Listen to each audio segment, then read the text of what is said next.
میرے بھائیوں اور دوستو، اللہ تعالیٰ نے انسان کو جسم اور روح ان دو چیزوں کے مرکب سے پیدا فرمایا ہے۔ جسم کے بننے کا نظام اور ہے اور روح کے بننے کا نظام اور ہے۔ جسم کسی اور جگہ بنتا ہے اور روح کہیں اور سے آتی ہے۔ جسم زمین اور زمین کی غذاؤں کے مختلف مراحل پیش در پیش سے وقد خلقکم اطوارا، وہ مختلف شکلیں بدلتا ایک روپ میں ڈھلتا ہے، اور روح ایک لطیف اللہ کا امر ہے جس کا علم انسان کو نہیں دیا گیا۔ یسألونک عن الروح قل الروح من امر ربی وما اوتیتم من العلم الا قلیلا، کہ روح ایک اللہ کا امر ہے جس کے بارے میں تمہارے پاس کوئی علم نہیں ہے، لہذا اس کی تفصیل تم سمجھ نہیں سکتے ہو۔ روح آسمان سے آتی ہے، جسم زمین میں بنتا ہے، پھر 4 مہینے بعد اللہ اس کو آپس میں جوڑ دیتا ہے، زندگی متحرک ہو جاتی ہے، روح ہی کے ساتھ زندگی کی بقا رہتی ہے۔ جب اللہ اس سے واپس نکال لیتا ہے تو سارے ٹائٹل ہٹ کر صرف ایک نام سب کو مل جاتا ہے، اور وہ میت کا ہوتا ہے۔ وہ حضرت مولانا ہو،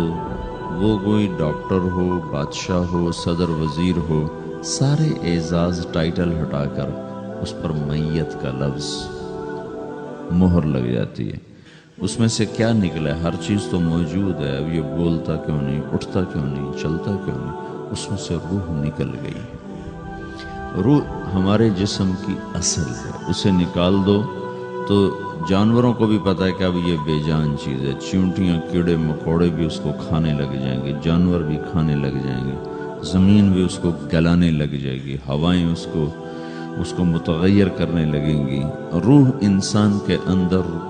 ایک چلتا ہوا زندگی کا کارواں ہے، اسے جب اللہ واپس بلاتا ہے تو اللہ یتوفی الانفس حین موتها والتی لم تمت فی منامها۔ موت کیا چیز ہے؟ اس کے 200 جواب ہیں سائنس کی کتابوں میں، اور 200 جواب بذات خود بتا رہے ہیں کہ یہ ایک جواب بھی ٹھیک نہیں ہے، اور قرآن ایک جواب دیتا ہے اور وہی حرف آخر ہے، قل یتوفاکم ملک الموت اللہ یتوفی الانفس حین موتها۔ اللہ ہے جو تمہاری روحوں کو موت کے وقت کھینچ لیتا ہے، تمہارے جسم سے نکال لیتا ہے۔ تو میرے بھائیوں، موت کے وقت انسان 2 کیفیت میں ہوتا ہے۔ کچھ لوگوں کی روح ایسے نکل رہی ہوتی ہے کہ ان کے رگ رگ میں وہ پھنس رہی ہوتی ہے۔ وَلَوْ تَرَى إِذْ يَتَوَفَّى الَّذِينَ كَفَرُوا الْمَلَائِكَةُ يَضْرِبُونَ وُجُوهَهُمْ وَأَدْبَارَهُمْ، کاش تم دیکھ سکتے وہ منظر جب اللہ کے فرشتے نافرمانوں کی روح کو نکال رہے ہوتے ہیں تو ان کے منہ پہ بھی مارتے ہیں، ان کی کمر پر بھی مارتے ہیں۔ اور اخرجوا انفسکم اليوم، نکالو آج اپنی روحوں اور جانوں، تم بچ نہیں سکتے ہو۔ وہ پیچھے ہٹنا چاہتے ہیں، رب ارجعون، مجھے واپس کر دے تھوڑی دیر کے لیے، لعلی اعمل صالحا، اب میں پورا ٹھیک مسلمان بن کے چلوں گا۔ تو اس کے جواب میں ہوتا ہے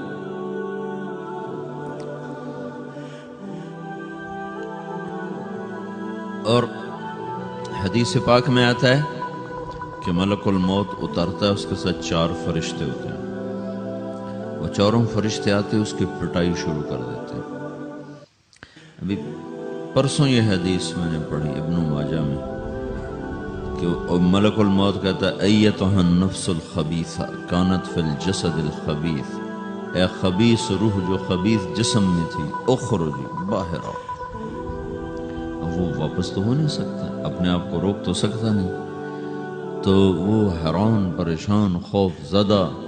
تو اس کے جواب میں اس کو ملک الموت کہتا ابشری بحمیم وغساق وآخر من شکلہ ازواج، تیار ہو جا خوفناک عذاب کے لیے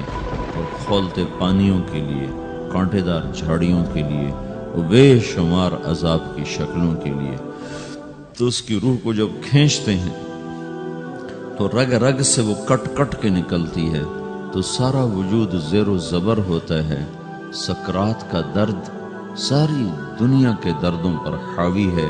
جب اس کی روح نکلتی ہے اور اس کو لے کر آسمان پر چلتے ہیں تو دروازے پر پہنچتے ہیں تو اندر سے فرشتے پوچھتے ہیں کون ہے؟ کہتے ہیں فلاں فلاں کا بیٹا ہے۔ کہا نفس خبیثہ فی الجسد الخبیث، یہ تو وہی بدماش ہے جو بدماش جسم میں تھا، یہ وہ بدبخت روح ہے جو بدبخت جسم میں تھی، اس کے لیے آسمان کے دروازے نہیں کھل سکتے، اسے واپس کر دیا جائے۔ تو آسمان کے دروازے لا تفتح لهم ابواب السماء ولا يدخلون الجنة حتى يلج الجمل في سم الخياط، کہ ان کے لیے آسمان کے دروازے نہیں کھلیں گے اور ان کے لیے جنت کے دروازے نہیں کھلیں گے، پھر یہ وہاں سے نیچے گرائے جاتے ہیں جو اللہ کا قید خانہ ہے سجین۔ وما ادراک ما سجین کتاب مرقوم، وہ تمہیں خبر نہیں کہ وہ کیا خوفناک قید خانہ ہے جو اللہ تعالیٰ نے بنایا ہے، اسے وہاں دھکیل دیا جاتا ہے۔ پھر قیامت تک اس کے لیے انتظار کی گھڑیاں ہیں اور عذاب کی شدت ہے۔ اور جب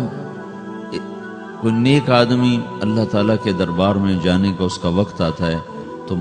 اللہ تبارک و تعالیٰ فرماتے ہیں ان الذین قالوا ربنا اللہ ثم استقاموا تتنزل علیہم الملائکۃ الا تخافوا ولا تحزنوا وابشروا بالجنۃ التي کنتم توعدون نحن اولیاؤکم فی الحیاۃ الدنیا وفی الآخرہ ولکم فیہا ما تشتہی انفسکم ولکم فیہا ما تدعون نزل من غفور الرحیم۔ جب کوئی نیک مرد عورت کے جانے کا وقت آتا ہے تو اس کے لیے بھی فرشتے آتے ہیں اور آ کر اس کو خوشخبری دیتے ہیں اور آ کر اس کو تسلی دیتے ہیں کہ آپ غم نہ کریں، پیچھے والے بھی آپ کو مل جائیں گے، آپ خوف نہ کریں، آگے ساری منزلیں آپ کے لیے آسان ہیں، آپ کے لیے جنت بھی تیار ہے، رب بھی مہربان ہے۔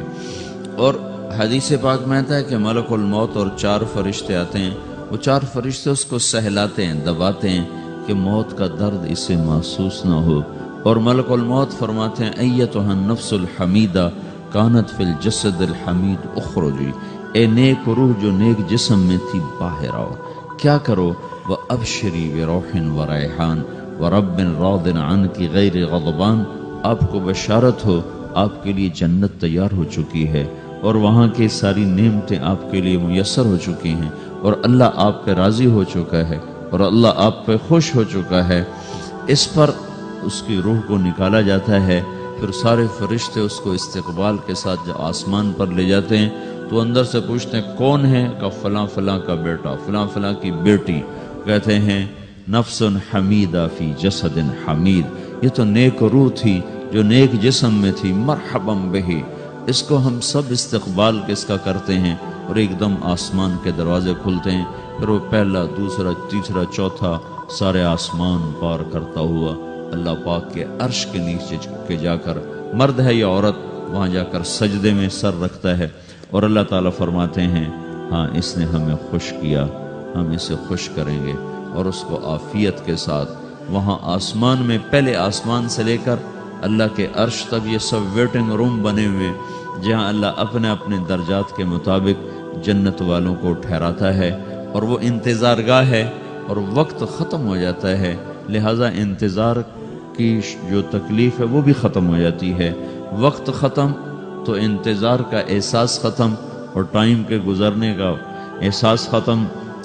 تو جیسے اصحاب کہف کو اللہ نے غار میں داخل کر کے تو غار کے اندر سے وقت کو نکال کے باہر پھینک دیا، باہر 300 سال گزرے، اندر آدھا ہی دن گزرا تھا۔ وہ جب اٹھے ہیں تو وہ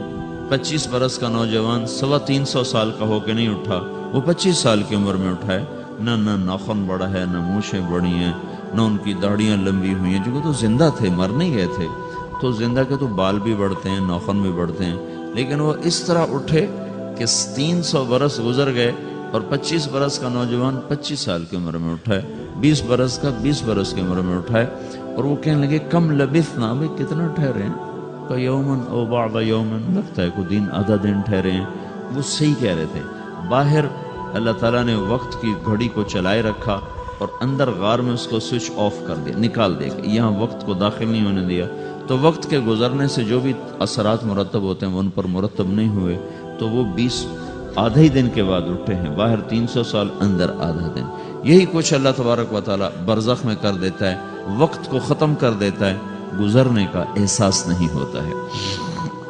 تو اس طرح میرے عزیزو، یہ دو موتیں ہر انسان دیکھتا ہے. یا وہ جنت کے فرشتوں کا استقبال دیکھتا ہے، یا جہنم کے فرشتوں کی مار اور